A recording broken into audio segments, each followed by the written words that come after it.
વડાપ્રધાન નરેન્દ્ર મોદીના સુરતમાં આગમન પહેલા જ કેન્દ્રીય જળશક્તિ મંત્રી સી.આર. પાટીલે સ્વચ્છતા અભિયાનમાં ભાગ લઈ શહેરવાસીઓને સ્વચ્છતાનો સંદેશ આપ્યો હતો અને ભટ્ટાના ઉમરાવનગર ખાતે સફાઈ અભિયાનમાં જોડાઈ સી.આર. પાટીલે જાતે જ ઝાડુ લગાવી સફાઈ કરી હતી. તો સી.આર. પાટીલ સાથે સુરત પાલિકા કમિશનર એમ. નાગરાજન સહિત અધિકારીઓ, પદાધિકારીઓ અને સફાઈ કર્મચારી પણ જોડવા પામ્યા છે. વડાપ્રધાન નરેન્દ્ર મોદી શુક્રવાર 5 જૂનના રોજ સુરત આવી રહ્યા હોય, જેથી તેમના સ્વાગતની તડામાર તૈયારીઓ શરૂ કરાઈ છે.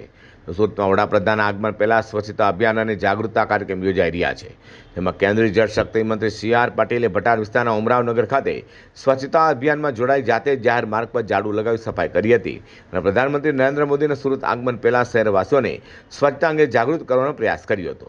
સી.આર. પાટીલે વધુમાં જણાવ્યું હતું કે વર્ષ 2014માં પ્રધાનમંત્રી નરેન્દ્ર મોદીએ પદભાર સંભાળ્યા બાદ સ્વચ્છતાને સર્વોચ્ચ પ્રાથમિકતા આપી હતી, જેના સકારાત્મક પરિણામો આજે દેશભરમાં જોવા મળી રહ્યા છે. કરોડો શૌચાલયોના નિર્માણથી ખાસ કરીને ગ્રામ્ય વિસ્તારોના લોકોને મોટો લાભ મળ્યો હોવાનું તેમણે જણાવ્યું છે.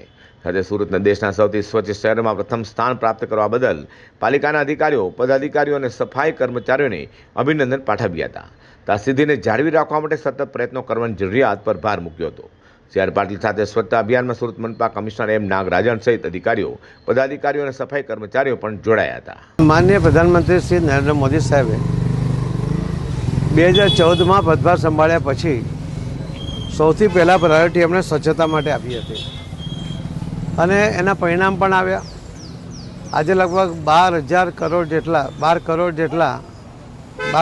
જેટલા જે ટોયલેટ બન્યા છે એ પણ સ્વચ્છતા માટેની અત્યંત આવશ્યકતા હતી ને ગ્રામીણ વિસ્તારોમાં એના કારણે પણ ખૂબ મોટો ફાયદો થયો.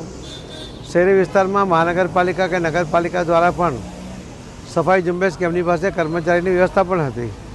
સુરત મહાનગરપાલિકામાં આજે જ્યારે સ્વચ્છતાનું પહેલું બિરુદ પ્રાપ્ત કર્યું છે, ત્યારે સફાઈ કર્મી સુરત શહેરના એમના અધિકારી, પદાધિકારી બધાએ મળીને જે મહેનત કરી છે એના કારણે આ પ્રથમ નંબરે આજે સ્વચ્છતામાં સુરત છે. આ નંબર જાળવી રાખવો અને અલગ અલગ સમયે આવી સફાઈ ઝુંબેશ કરતા રહેવું.